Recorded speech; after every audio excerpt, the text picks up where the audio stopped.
Bersama pelatih baru Timnas Indonesia, John Herdman langsung tancap gas memulai tugasnya. Sejak ditunjuk PSSI, Herdman mengaku telah menghubungi lebih dari beberapa pemain termasuk kapten tim untuk membangun kekuatan dan kebersamaan skuad Garuda. Setelah sempat tertunda, John Herdman akhirnya resmi diperkenalkan sebagai pelatih baru Timnas Indonesia oleh PSSI pada Selasa pagi. Sebelum perkenalan resmi ini, Herdman yang mengajak serta keluarganya dalam sesi jumpa pers perdananya sudah mulai bekerja sejak ditunjuk PSSI sebagai juru taktik skuad Garuda pada 3 Januari lalu. Pelatih asal Inggris ini mengaku telah menjalin komunikasi intensif dengan para pemain timnas termasuk sang kapten Jai Ijes serta sejumlah pemain kunci lainnya. Bahkan Herdman menyebut telah menghubungi lebih dari 60 pemain sebagai bagian dari proses membangun tim dan memetakan potensi. Laga perdana juru taktik 50 tahun itu bersama tim barunya dijadwalkan berlangsung pada bulan Maret mendatang saat Indonesia menjadi tuan rumah ajang FIFA Series. Momen tersebut akan menjadi langkah awal Herdman membangun kepercayaan supporter dan kebersamaan pasukan Garuda. Long conversations with our captain and some of the senior leaders. Not yet to learn about their World Cup, but just to get to know them as people and introduce myself. Over the next 2 weeks, I will have video conferences with the core leaders of the team to understand the World Cup qualification campaign, to get their perspective, to understand their motivation.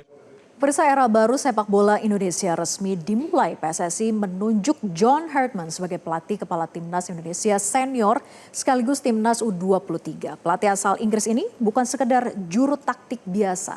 Ia adalah sosok yang dikenal mampu mengubah budaya sepak bola sebuah negara dan membawa tim underdog terbang tinggi ke panggung dunia. Lalu siapa John Herdman? Kita lihat ke grafis yang pertama, pemirsa. Ia lahir di Consett, Inggris pada 19 Juli 1975 dan saat ini artinya berusia sekitar 50 tahun. Nah, lisensi kepelatihan yang dimiliki yaitu UEFA Pro License. Sementara itu formasi favorit biasanya yang menggunakan 4-3-3 ataupun 3-4-3. Nah, durasi kontrak di Indonesia yaitu selama 2 tahun, namun ada opsinya pemirsa untuk bisa diperpanjang 2 tahun lagi kemudian, artinya hingga 2029 mendatang. Nah, ini yang penting, target utama yang ingin dicapai dengan menunjuk Herdman sebagai pelatih timnas yaitu Piala AFF 2026, kemudian juga Piala Asia 2027 hingga kualifikasi Piala Dunia 2030. Nah, lalu bagaimana rekam jejak karir John Herdman? Kita lihat ke grafis berikutnya. Jadi pemirsa, John Herdman ini dianggap sebagai spesialis pemecah rekor. Memulai karir internasionalnya dengan membawa tim wanita Selandia Baru ke Piala Dunia Wanita 2007 dan 2011. Nah, ini mengubah mentalitas tim Kanada hingga meraih 2 medali perunggu Olimpiade secara berturut-turut dari 2012 dan juga 2016. Nah, kemudian ini adalah mahakaryanya, yaitu Herdman mengambil alih tim putra Kanada saat berada di peringkat 94 FIFA dan membawanya lolos ke Piala Dunia 2022 di Qatar. Penampilan pertama Kanada dalam 36 tahun terakhir ini sempat mencicipi kerasnya persaingan di MLS sebelum akhirnya menerima tantangan besar dari PSSI. Nah, melatih klub Toronto FC di Major League Soccer atau MLS ini meskipun masa baktinya di klub profesional ini hanya berlangsung sekitar 1 tahun saja pemirsa, yang kemudian akhirnya ditunjuk oleh PSSI menjadi pelatih timnas di Indonesia. Nah, lalu bagaimana filosofi permainan di bawah asuhan John Herdman? Kita lihat ke grafis berikutnya.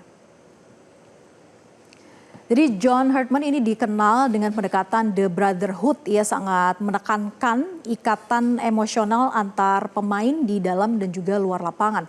Jadi secara taktik kemudian di tim asuhannya biasanya bermain dengan intensitas yang tinggi, kemudian juga transisi yang cepat dan sangat disiplin dalam organisasi pertahanan. Nah, sementara itu di Indonesia ia akan dibantu oleh asisten setianya yaitu Cesar Malen yang dikenal pakar performa fisik yang berperan besar dalam transformasi fisik pemain Kanada.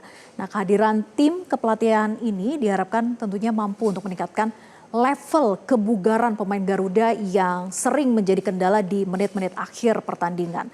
Nah, lalu mengapa PSSI memilih John Herdman? Kita lihat ke grafis berikutnya.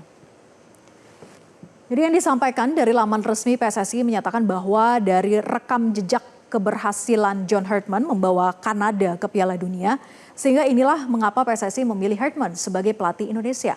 Herdman bukan sekedar pelatih, melainkan arsitek yang berpengalaman membawa tim ke Piala Dunia. Nah, PSSI berharap Herdman dapat membawa Indonesia lolos ke Piala Dunia. Nah, lalu berapa gaji Herdman pemirsa? Coba kita lihat ya. Dalam laporan Canadian Soccer Daily menyebut bahwa Herdman ini akan menerima gaji sebesar 40.000 US dollar atau sekitar 670 juta rupiah per bulannya dalam perannya sebagai pelatih timnas Indonesia. Namun belum ada konfirmasi resmi sampai dengan saat ini dari PSSI perihal informasi ini. Jadi jika benar 670 juta, maka dikatakan oleh banyak sumber bahwa jumlah ini lebih sedikit jika dibandingkan dengan gaji pelatih sebelumnya yaitu Patrick Kluivert maupun juga Shin Tae-yong yang mencapai sekitar 1 miliar rupiah lebih per bulannya. Nah, pemirsa, John Herdman bukan datang untuk memberikan keajaiban instan, melainkan untuk membangun fondasi. Dengan kontrak jangka panjang, pecinta sepak bola tanah air tentu berharap magis dari Herdman yang pernah membawa Kanada ke puncak dunia bisa menular ke skuad Garuda. Lalu mampukah John Herdman ini menjawab ekspektasi tinggi jutaan penggemar sepak bola Indonesia dan membawa Garuda terbang ke Piala Dunia 2030? Kita lihat saja nanti. Jelajahi cara baru mendapatkan informasi. Download Metro TV Extend sekarang.